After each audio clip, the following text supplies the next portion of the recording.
What's going on? What's happening? And how are you doing, good folks? As usual, we have a great guest that we are honoring for our April feature of the African American Folklorist of the Month.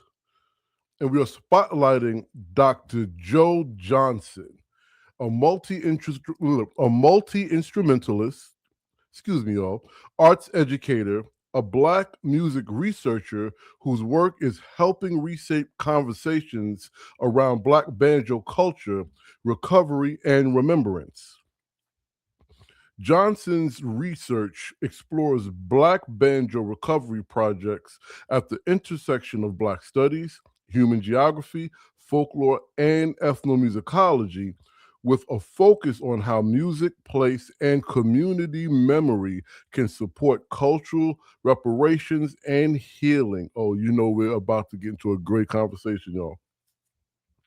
In both scholarship and practice, he works closely with grassroots organizations committed to coalition building, community healing, and community-rooted cultural work.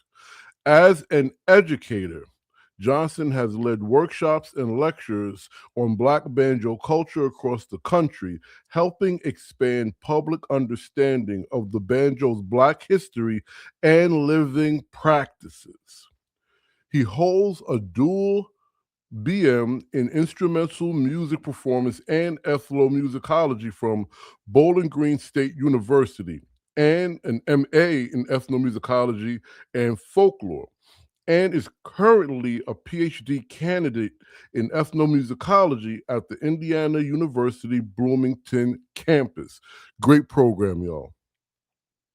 Johnson was also an inaugural Black Banjo Fellowship recipient with the Oakland Public Conservatory of Music, where he now teaches banjo and music history. Recently featured in Biscuits and Banjos, the Berkeley Old Time Music Convention, the D. Ford Bailey Legacy Festival, and the Fort Worth African American Roots Music Festival, Johnson represents a vital voice in the ongoing work of Black music research, cultural recovery, and public education. In this conversation, which I know you guys know we're about to get deep, we're going to discuss with Johnson about the Black banjo recovery, research ethics, community collaborations, music education. Also, something that I'm very interested in, and I applaud Dr. Brother Joe Johnson for doing this, is beyond agency. It's the idea of being able to say, hey, nah, we're not talking about that. We're talking about this, which I call the control of one's narrative. The larger cultural and political stakes of reclaiming Black music history and what we're all here for, Black folklore. Let's welcome Brother Joe. What's happening, man? Hey, how's it going? Thanks for having me. Thank you for being here. You're a real busy cat. I keep myself busy. Yeah. So, well, you know what? Let's start here. Which one do you consider to be your field? Or are they, you know where we go? I saw the laugh. Or are they together? Folklore or ethnomusicology? Black studies is my answer. But I mean, I see myself, I do both. I don't think it has to be one or the other. And I think that's the beauty of, like you said about IE's program, but then also about of really being a true scholar, like an intellectual, a thinker, is that sometimes you're not bounded by the limitations of studying folklore, whatever that is, or ethnomusicology, whatever that is. I think that there's a really beautiful overlap between both of those things, which Black studies allows me to traverse. So let's get into it, particularly because when I say something, you worded it better. I just say they're the same thing, and I get the looks. Some people don't believe that, but right. But I like how you center Black studies and you call it specifically Black studies. Talk to us about that. Yeah, so I think about it as Black studies because historically speaking, Black studies has been this sort of ambiguous anti-field that's sort of like consistently jumped between disciplines in order to help understand, explore, but also extrapolate and build upon Black life and Black culture and Black cultural forms. And whether my medium is like the folk or my medium is music or it's the banjo, I'm still working with Black people, building community knowledge and supporting other Black folks through scholarly methods. So I see Black studies as this way to like sort of bridge all the disciplines, but then also add a really strong cultural and political like imperative on like the direction of like the work and the research and the organizing and all the things. Well, if anyone that is a chair of a Black Studies department is looking, you need to hire Dr. Joe Johnson, because I've never heard no one be able to articulate it that way. And I'm not being funny. That is one of our programs that are being attacked. Yes, that's correct. Right. So with your description, which I truly, truly, truly love, what do you say? Or better yet, maybe not say, what is your actionable approach as this thing, this idea? And it's not even just an idea, it is about people and about intellectual property and intangible cultures. What is your approach in actionable in a time where that term and this discipline across the board, even folklore and other humanities, are, I'll say, being targeted? Sure. I mean, there's not a one answer to fix all of the issues, but I think that again, being knowledgeable of like Black history and Black literature lets us see how these things have happened in the past, and lets us see and give us ideas of how our ancestors dealt with the same issues, just in different forms, to then build things towards the future, which is why I often find myself collaborating with community-based organizations like the Oakland Public Conservatory of Music to really focus on shoring up Black communities and making sure that we have what we need to support ourselves, building mutual aid networks. Like I think about some of the work that like Hannah Mary's doing over in Northern California and all over the country, so that we can operate independently of all of the other mess that's happening in the world, so that we can support one another, right? By building networks where we can teach one another together, where we can cultivate materials, build instruments like banjos together, without necessarily having to rely on the grant structures or relying on the government or the universities to fund these things. And I think that a lot of the Black studies literature that I work so deeply with in my work, it encourages us to look at that history of how people have done it in the past, so that we can do it in the present. And that's where a lot of those community collaborations are really central to what I do. Yeah, well, it's not ironic because you really just said it. The idea of self-sustainability, right? Mm-hmm. And I think maybe that's one of the challenges I'm grappling with on the folklore ethno side, right? Mm-hmm. Not necessarily how it's being approached today, but the overarching idea when it first started, it was really colonial, Mm-hmm. and self-sustainability wasn't in their mind or in that space afforded to us. So I kind of like how the people you mentioned, but how you're actively engaging self-sustainability outside of the academy and your Black studies research and literature. What inspired that? Where did that come from? That really came from learning about the lives of like my grandmother and my grandfather, who did not have a whole lot of money when they moved to Ohio in the early 20th century, but they got a small piece of land and they were gardening, right? My grandfather was known for his gardens. He would be growing fruits and vegetables, and he had pigs in the backyard and fruit trees and things that he would then use to provide for his family. Because, not having a whole lot of money, you got to do what you got to do to survive. And by cultivating your own garden right where you are, if the cost of eggs are going up, that don't matter because you got chickens in the backyard that are producing eggs for you, right? So it's that really mentality coming from my grandparents and their emphasis on gardening, literal gardening, to help sustain the family and your community. I love this trajectory of self-sustainability, right?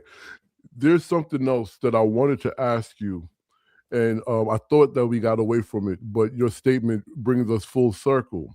Sure. Gardening, right, is an engagement that you have to participate in, which makes the process, the blossoming and the eating that much better. You also spoke about making banjos with groups to play, right? Does making your own banjo change your approach to as a practitioner? Oh, 1000%.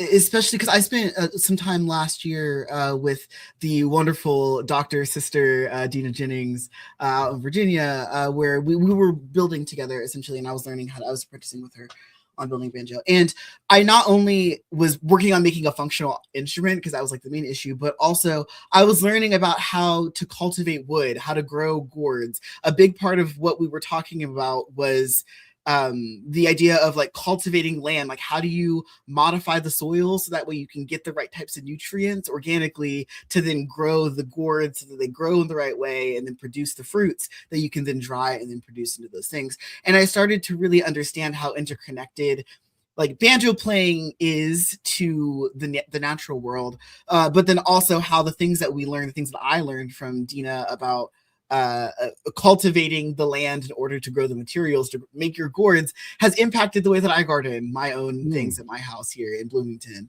It's made me really consider that I'm not just playing music to entertain. I'm playing music to, in some ways, feed my soul and to sustain myself, especially knowing that, I'm living in academia. It's a difficult time to be a Black studies scholar, difficult time to be a cultural studies scholar, a music scholar, folklorist, ethnomusicologist right now. And in addition to pouring out into communities, I also find my banjo playing to be pouring into myself. So that way I can maintain myself and then also maintain all of the other wonderful folks that I get to collaborate with. Well, I think you touch on something that's rarely discussed. I think is starting to be something that is in the forefront more than before. And this idea is not just self-sustainability, but self-health awareness, spiritual, physical, and mental. And then considering, I think everyone, right? Everyone should deal with that, right? Yes. So I have to make that clear, but I do want to bring it back to our community, because in our community, we face different and sometimes a little bit more rigorous challenges. So self-awareness of self-health, all of the above, but also ethics in the work. Could you talk to us about your approach and what you've seen? Yeah, my approach to the banjo research in terms of those ethics. Yes. Yeah, I mean, something that some of my mentors have really given to me, people like Portia Maltzby and Alicia Jones, and I'm also thinking about like even like Marilyn White has been really lovely in this regard, is that knowing that we're not here to extract as researchers. We're not here to just take and then turn it into like this pretty paper and then send it off to, whoever to read in the ivory tower. But the work that we're doing really does have impact on people, and recognizing that you have to cultivate relationships with folks that you're working with. You're not just, a neutral third party observer. It's important to maintain those like relationships in what we're building. And oftentimes we're not really trained on how to do that in ethnomusicology and folklore. So it becomes more work. And just given the hard truth that like, sometimes it's just more work to do all of the things, in which case, if you're doing more work, you also have to do more rest. right? So recognizing that, naming that, and then finding a way to balance it in, recognizing that I'm not just doing research, I'm also building community, I'm also building interpersonal relationships that I hope go beyond just the research projects. So overlapping all those things, it is going to be more work, but ultimately it's going to be more rewarding because it's going to be more fruitful. It's going to be a more fruitful product. It's going to be a better gourd that's going to be constructed in a way that's going to allow you to do the ancestral musical work that you can do with the banjo. That's just to mix metaphors there. No, I dig it. It has me thinking about quite a few things, right? But two specifically, right? One, the ethics of dealing with your community, right? Not necessarily interlocutors, but the folks that essentially we end up breaking bread with if we weren't before, right? And then this idea of, in doing that, pulling back self-sustainability, there's another aspect of it that I would like you to touch on. And I'm going to set this up. Yes, I'm leading. but you have a great project. I believe it's with the Library of Congress or American Folk Life Center. Yes. American Folk Life Center at the Library of Congress. Okay, yes. It's a great project. But there's no but.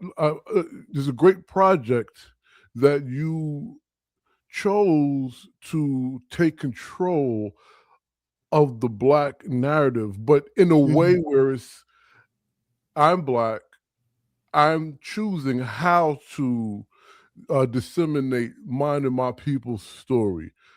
What I ask you to do is, one, talk to us about the project, what it is, and all that good stuff, but then go into your choice of owning our narrative and saying, nah. And I'm just going to leave it there. Go ahead, sir. Sure, and I feel like you're alluding to that research guide that I created. Black Studies is not just describing or studying Black culture; it's also like how you're describing and seeing Black culture. And the research guide that I created at the Library of Congress was focused on African American banjo players that exist within the archives, primarily at the American Folk Life Center, but also in other subdivisions within the Library of Congress's vast holdings. So that research guide, my intention for that was to introduce new researchers, people coming up behind me, to the broad scope of what exists historically of African American banjo players and how we as Black people have engaged with the instrument across time and across space as it exists within the archives at the Library of Congress. And with that, there were a variety of resources that you can find there. There's examples of field recordings of African American banjo players. There's performances from some contemporary folks that are now in the archives. There are images and photographs of folks from historical, but also some contemporary moments. There's, again, I said the field recordings. There's also a large collection of commercial recordings that you can go and listen to, from like the Carolina Chocolate Drops, which is a little bit more recent, back to some of the early field recordings from like 1924. That was John Wesley Work when he was recording Nathan Patterson and the name is escaping me, but that duo. And as part of that, I did a lot of searching and a lot of collecting of all over the library's collections of what I could find in relationship to African American people being Black bodies playing the banjo, right?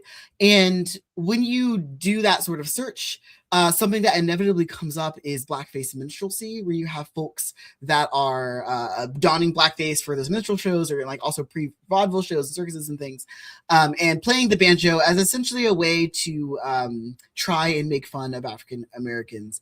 And because of that complex relationships between like race and performances and caricature and the banjo, that often is something that people think a lot about. And I don't want to disregard the fact that the banjo's relationship to blackface minstrelsy is a really important factor in the history of the banjo's life, like in the United States and in the world.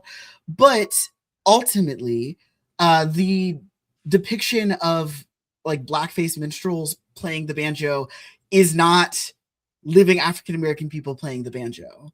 So it does not necessarily qualify. So I had a moment in there that I got a lot of pushback from colleagues inside and outside of the library about intentionally excluding that material from this collection of African American banjo players. But ultimately, I wanted to highlight, again, living Black people, or once living Black people who would engage with the instrument, because that's what my focus is on. And Black-based minstrelsy does not really fall into those parameters, so it's beyond the scope. But also something else that's a little bit more of a complex, more nuanced understanding of African American banjo playing is that just because you're seeing a Black person holding a banjo does not necessarily mean that they are, you know, a player, or I hate to use the word like authentic, but like a musician who plays the banjo as like their own musical practice. Because though I don't want to center white supremacy and racism, something that ended up coming out from that project was that I started seeing photographs of African Americans that were holding banjos, right? But the way they were holding it didn't really make a whole lot of sense. The things that they were wearing didn't make a whole lot of sense. I didn't really understand what was happening in these photographs. But I'm thinking about a specific collection by a photographer by the name of V.G. Schreck, where he took pictures of an African-American man sitting on a porch with a banjo in his hand. But something that I realized, that if you take out the overt racism of blackface minstrelsy, and you're only looking at these images of these beautiful Black people, like at the Hampton Institute playing in banjo choirs, and like the Chocolate Drops, or Joe Thompson and Odell Thompson like playing banjo in out in Mellon, North Carolina. And then you see these other odd images, you start to realize that people like V.G. Schreck, once I did a little bit more research into who that photographer was a minstrel photographer who was essentially paying this Black man to go stand on the most ratty porch that you could find in town and hold a banjo and let me take a picture of you. I'll give you $5 to go take this picture. Which, if you're a random person and somebody's like, I'll pay you $5, hold this banjo, I'll take a picture, like, you know, why not? But then that also then reveals how the white gaze can impact even what Black people are doing in archival images, and also in some of their own performances, leading us to start questioning, are all representations or all images of African American banjo players really indicative of our historical relationships to an object, or is it indicative of some sort of colonizer mindset person trying to project what they think we should be doing, or how they think we should be engaging with this cultural practice, which I think that thread would be obscured if you were looking at that image of the V.G. Schreck like photograph next to a blackface minstrel, because the blackface minstrel, as we know, is a much more violent and overt image of racism. But the V.G. Schreck photograph is a much more subtle version that I think needs to be interrogated more so. Right. It's manipulative. It's manipulative, yeah. Yeah, and I think it's... Yeah. No. Go ahead. No, I'm done. You say things. No. Because I wanted to stay there because there's so many... I don't say versions, but there's so many examples of that kind of behavior. Just the idea of during and before the revival, when they first started bringing these blues players back to public space, they always put them they always portrayed them as some sort of hobo or something of this nature, when these was folk, men and women, that put on their best. They were professional entertainers. But we get the idea that there was, if you're a bluesman, you're sleeping, or you're hopping on some train. It's kind of crazy. So with that being said, and I like your description of this is more subtle, is less overt, right? And the reason why I like that, because it goes back to my initial question, taking back our narrative, because here's a narrative put up.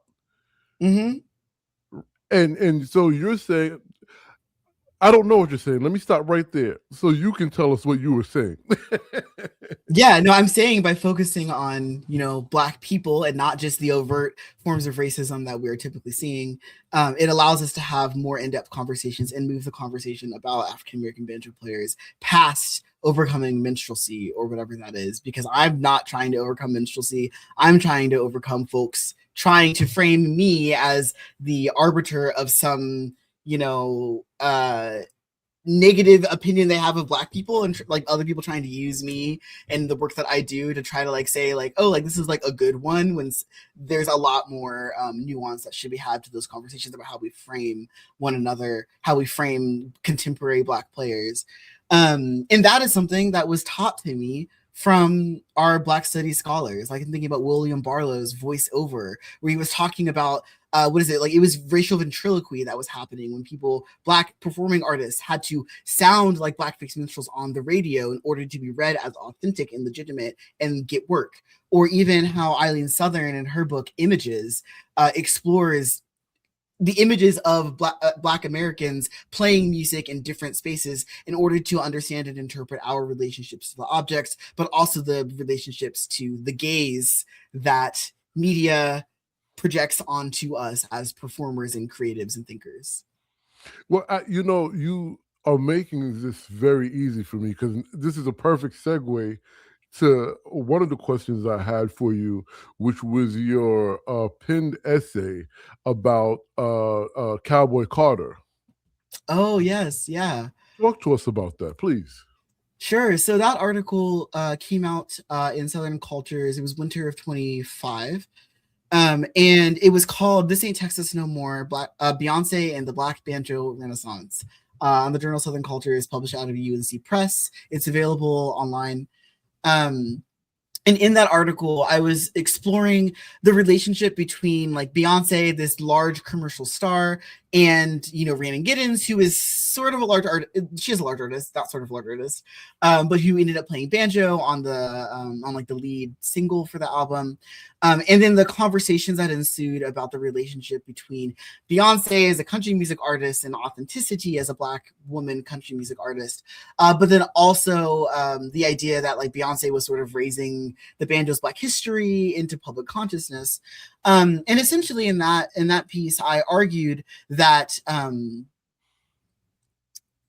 in some ways, like a worshiping a hero or worshiping a celebrity can obscure some of the really, really great work that the people in the communities that are doing the things are actually doing. So instead of the decades of work that have been done by the Drops and their predecessors, including me and Jake and Kaya and Trey and all these other really wonderful folks, those decades of work were being flattened into can Black people play country music or folk music?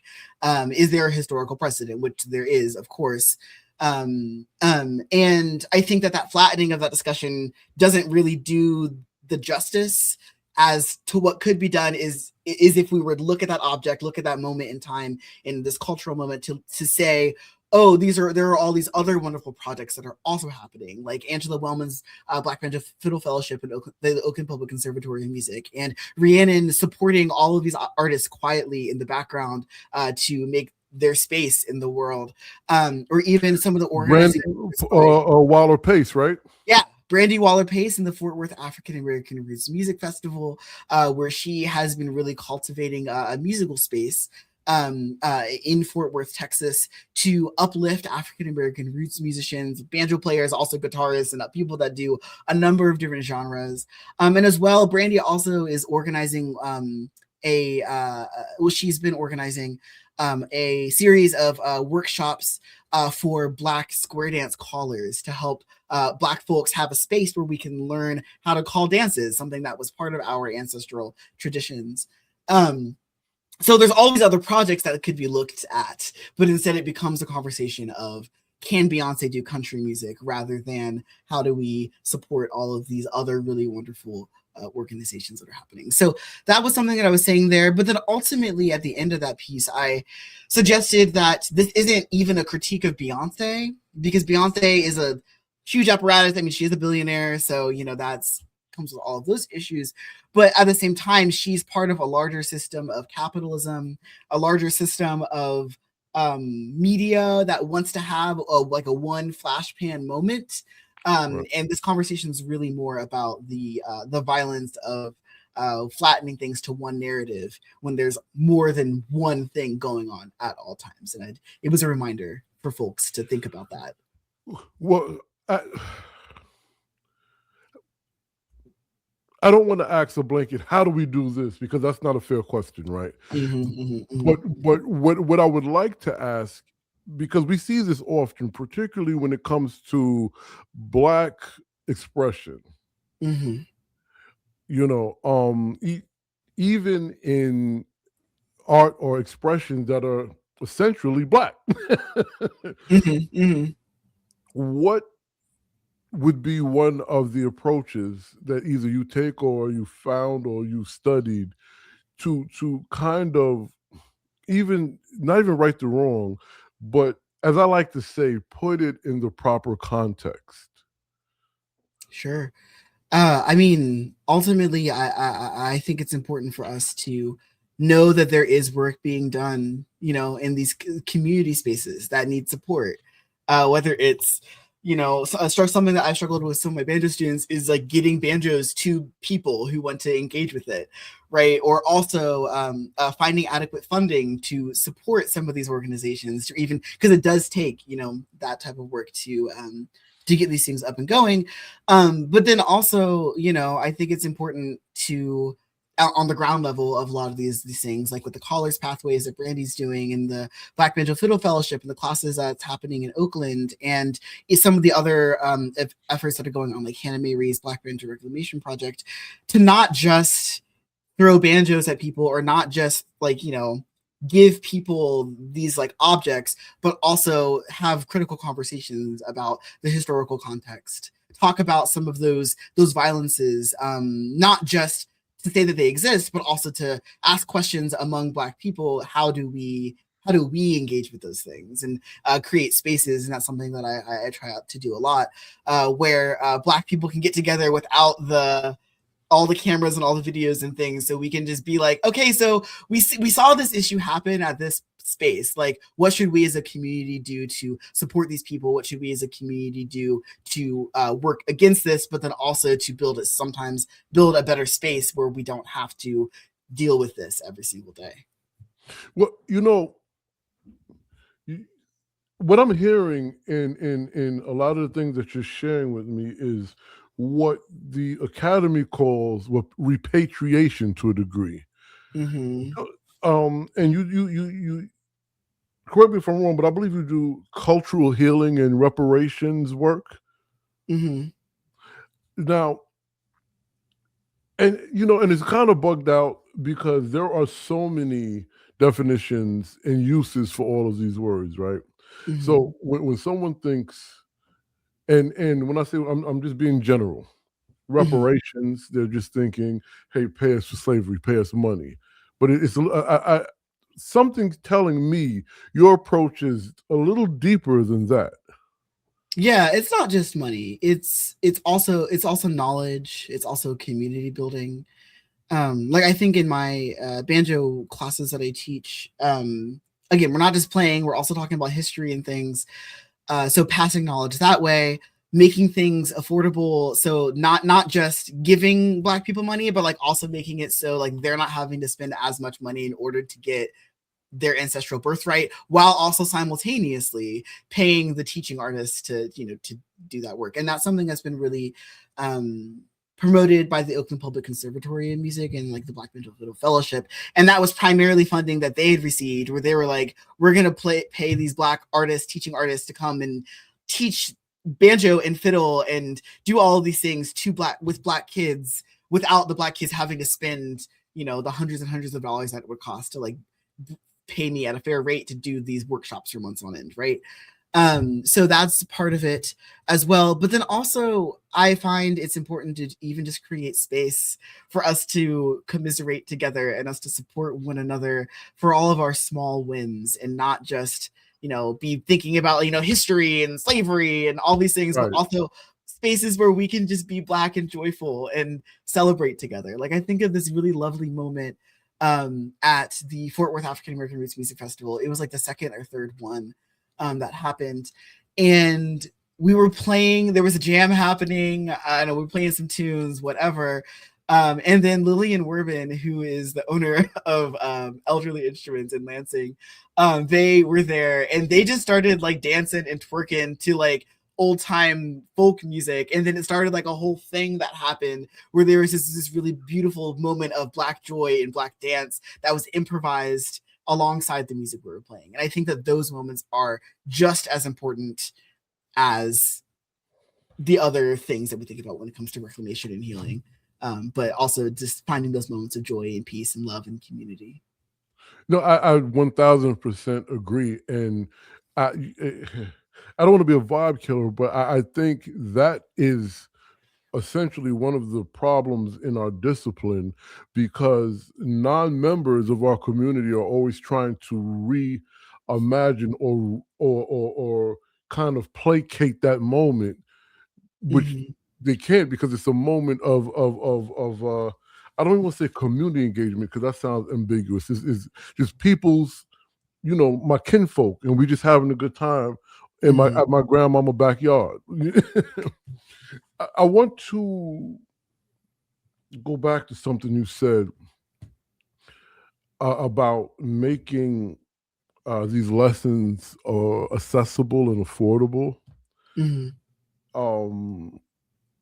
Because I had noticed, I had a long conversation with my son about this and a few other people, but he and I, my family and I, when we were living in Kentucky, we lived in an enclave, and it was like a circle, almost like, not almost like 4 laps was a mile. So we would go out there and walk. And this day, he and I was walking, and I was really grappling with the idea of why aren't there, or why is there why is there less Black kids in these music camps? And when I say music camps, blues and old time and in that space. And I was working with some folks who were white, and they had the same question, and they ran a program that was established by a Black blues musician, and they were like, Jack, can you help us? What do you think? Because there's a lot of white kids here, essentially. So I was really trying to understand, and one of the things that came to my mind, and Black folk, don't get too upset with me. From and I could be 1,000,000,000% wrong, but I feel like Black parents would pay $50,000 a year for their children to play sports, but they wouldn't think that going to a blues camp, going to an old time camp, going to a banjo camp is equally important, or giving them the positionality. Is that a word? Not position. Is it positionality? Is that a word? Well, yeah, positioning them. Okay, thank you. For them to, because most families think, okay, well, they play sports, they can go to college, they don't have to be a pro, but it can help them, from discipline to getting to school. But I think our music could too. So I'm not asking for you to, I'm not asking a save the world, answer. I was just wondering, have you ever thought about that? What are your thoughts about it? Yeah, I mean, I have thoughts on that. Again, no answers to save the world, because that's a huge question, or huge thought. But I guess I have a couple points. But it's all kind of starting with everything isn't for everybody, right? Which, I mean, I understand. Like, I mean, as much as I would love all Black people in the world to be playing banjos, I think that a lot of the work that has been happening regarding the Black banjo renaissance has really been because there was already interest, and we're just finding the people that were interested, and we're just like, come over here, try, we see you, come into the space, we got you, like, we are also into this like thing, right? Because I think about, like, even in the early days of, like, the Renaissance, like, there were only a handful of folks that were like really vocal in doing the work. Like, I'm thinking about the Ebony Hillbillies, I'm thinking about Tony Thomas, I'm thinking about Rhiannon, I'm thinking about Angela Woman, I'm thinking about there's a couple other people whose names are escaping me. I mean, there's Taj Mahal. and folks, and they came together and created a thing.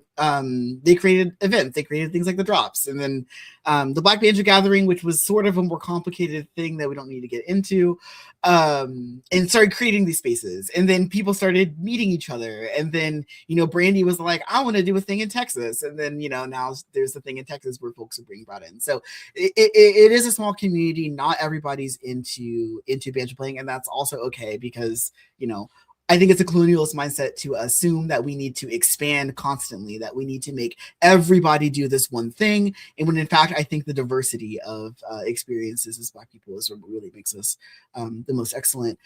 But then also when it comes to camps and things, like, that is an ongoing issue and question and conundrum, because there's the combined issue of, like, sure, there are some folks that may not value it in the same way, and that's always going to exist.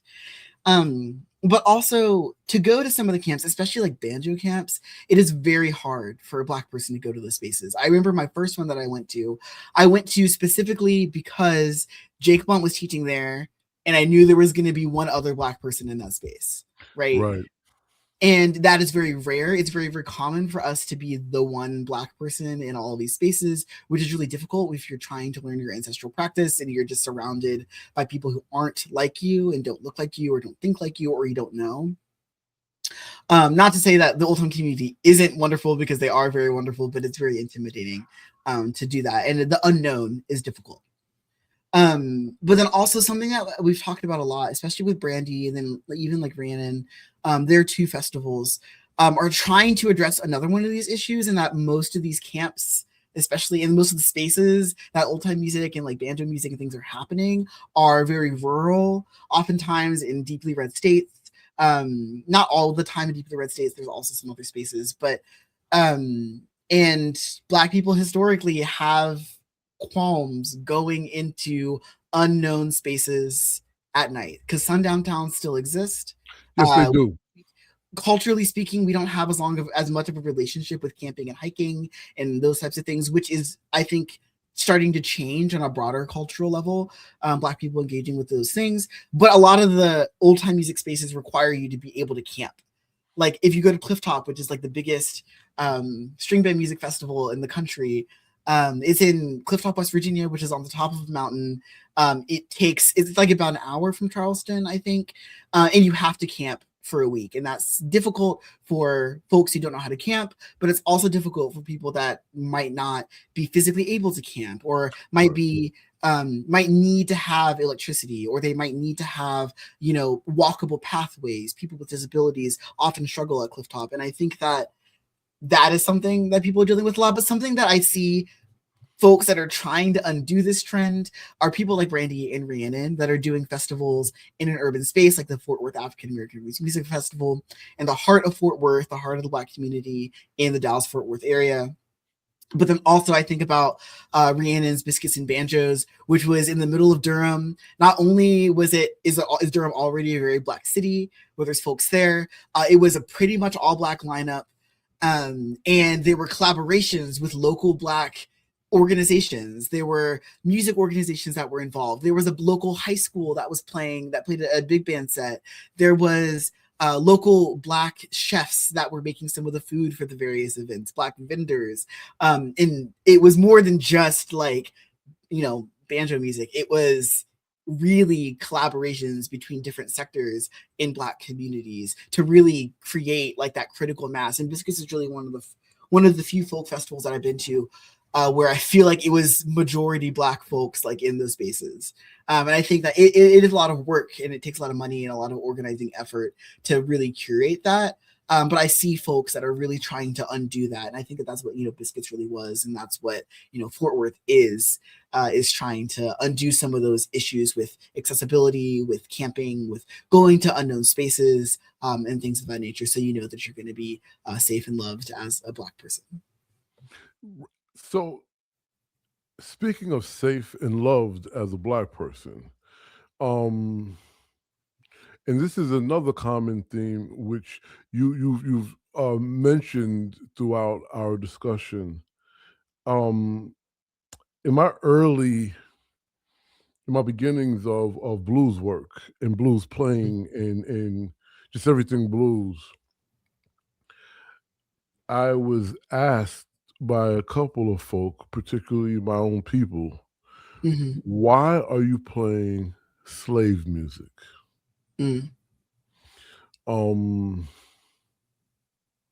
So with this idea of love and protection, what what is your approach? Because when you teach banjo, you teach history.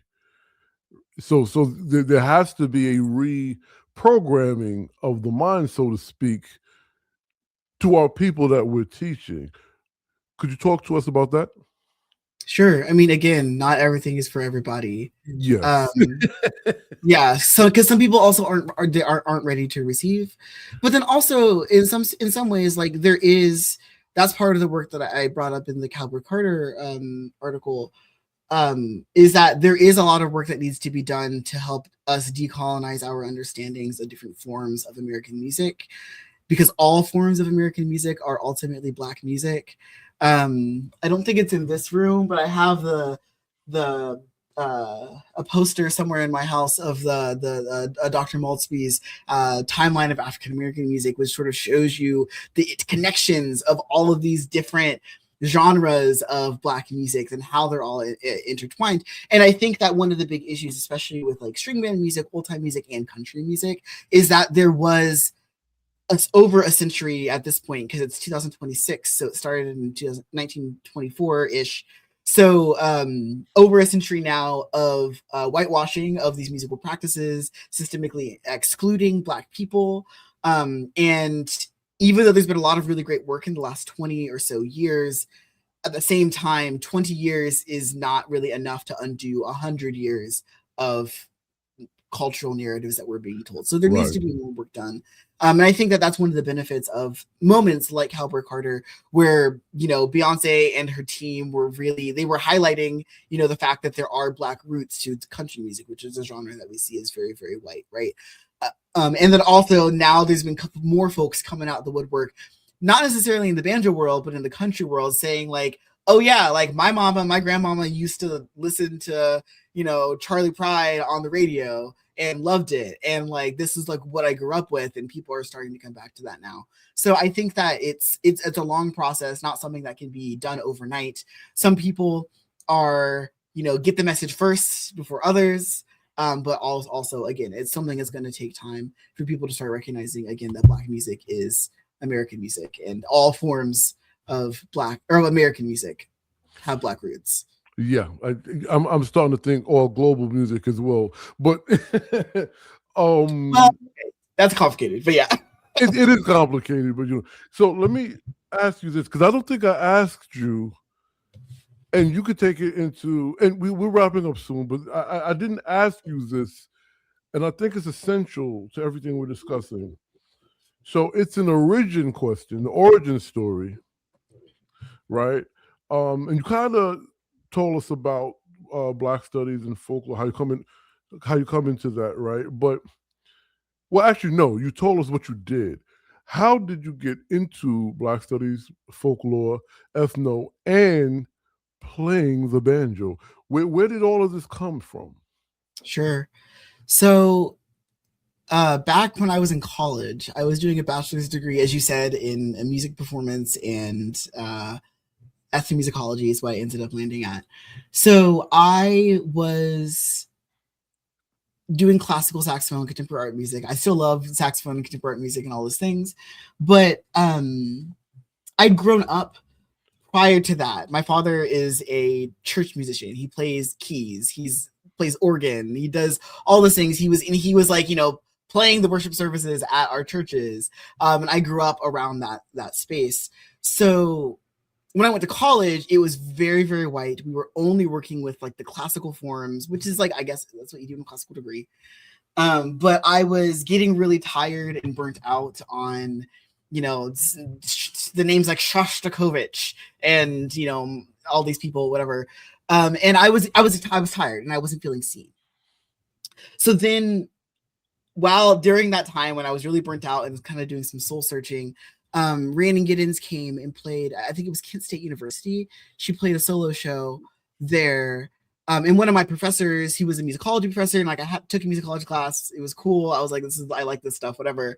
She was like, she had tickets, and this is Kathy Meisel, and she was like, you go see Rhiannon. I can't go see the show, whatever. I was like, okay, sure.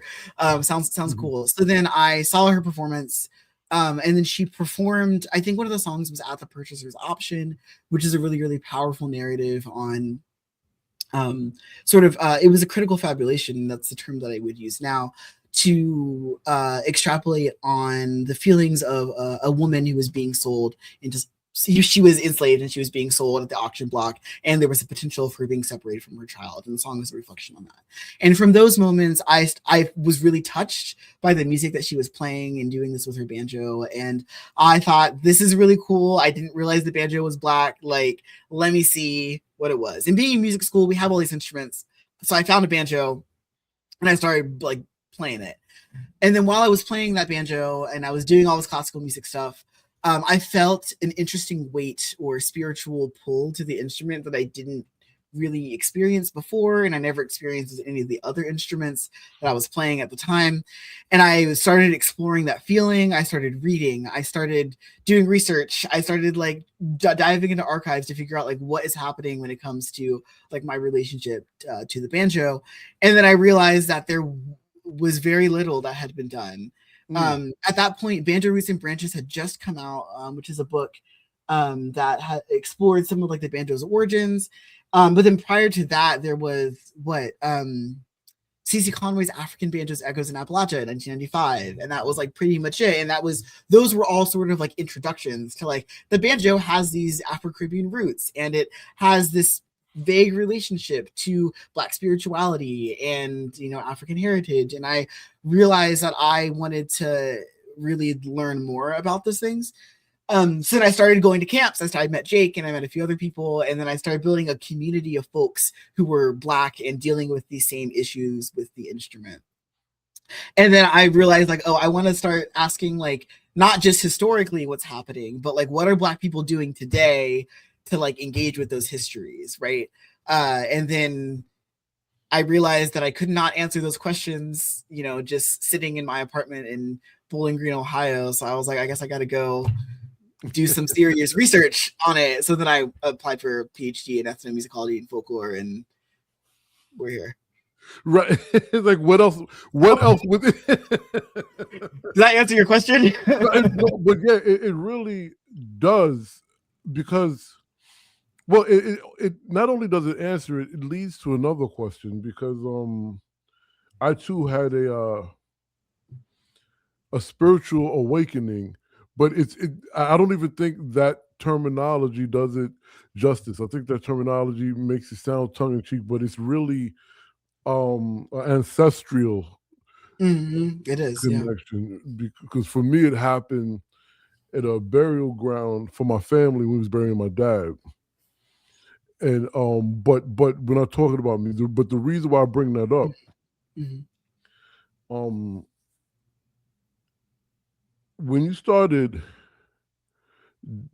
digging into this and trying to understand how supernatural, how sacred did it get, without obviously cross the line of your personal stuff, you know. Could you say that question again? I'm sorry. Was it sacred? Was it supernatural? Was it more, you know, than just cultural and practice? I think it was. And this is where I think the personal becomes part of it, because I, at the same time, have been exploring, you know, my family's history and my family's roots, being from Appalachia on both sides of my family. And I was wondering, like, how do I connect with that part of myself, and how do I reckon with that part of myself? And that's also where some of my draw to like the banjo came from, was recognizing that it had a lot of roots in that region as well. So it became partially a personal exploration for me, and the research is personal as much as it is professional. In that I like, yeah, like the banjo has Black history. That's fine and dandy. But then I'm also thinking about like, how do I find a way to carve a space in the world where I can be in community with other people who are also dealing with and connecting with their ancestors through banjo playing and banjo practice. And that's also where a lot of that community collaboration became part of it, because I realized quite early on in my graduate studies that, you know, I can frame it so that I can get to do the personal work of having some of these critical conversations as to like, how do I engage with banjo music and old time music when it's rooted in minstrelsy? How do I call people out when they're playing minstrel tunes in old time sessions, old time jams? How do I build the language to engage and advocate for Black cultural sovereignty, my cultural sovereignty, while I'm trying to engage deeply with this instrument that I feel ancestrally connected with? So the conversations that are happening in those public programs and with the Oakland Public Conservatory and at Fort Worth African American Roots Music Festival and things are not me they're not me as like a teacher, like talk about these things. It's like I'm very much part of those conversations as well. And I realized quickly early on in my graduate studies that, you know, I could marry the two things together, like the research and studying how people think about it, but then also personally I can use those to like, you know, help build community and spaces for myself as well. And that goes back into like Black studies, that it's not just an extractive whatever, it's also community building with people. And like, I'm not just studying the banjo, it's not intellectual exercise, it's also a personal exercise. Now that's how you bring it full circle. Mm-hmm. So I guess the last question would be, well, no, the second to last question. Okay. Tell the folk where to find you. Oh yeah. Okay. So you can find me on the internet. JoeZavaanJohnson.com is my email. Not email, sorry, that's my website. It's Joe Zavaan, JoeZavaan Johnson.com. Is my website where I post updates on the projects that I'm working on. I also am about to release a number of events that I'll be playing and speaking at in the spring and the summer. I also have Instagram, Not So Average Joe with no E at the end of average. That's also where I post most of my regular updates as well. So now, the last question, which is my academic folklore ethnomusicological question. Sure. Is there anything that you thought and or hoped I would ask that I did not? No, you covered a lot of ground and brought this conversation full circle. I was really happy with this conversation. Yeah. You heard it from the best, y'all. All right. Thank you, Brother Joe. Yeah. Thank you, Lamont. Thanks for having me. I appreciate it. Y'all know where to find them, and you know where to find us.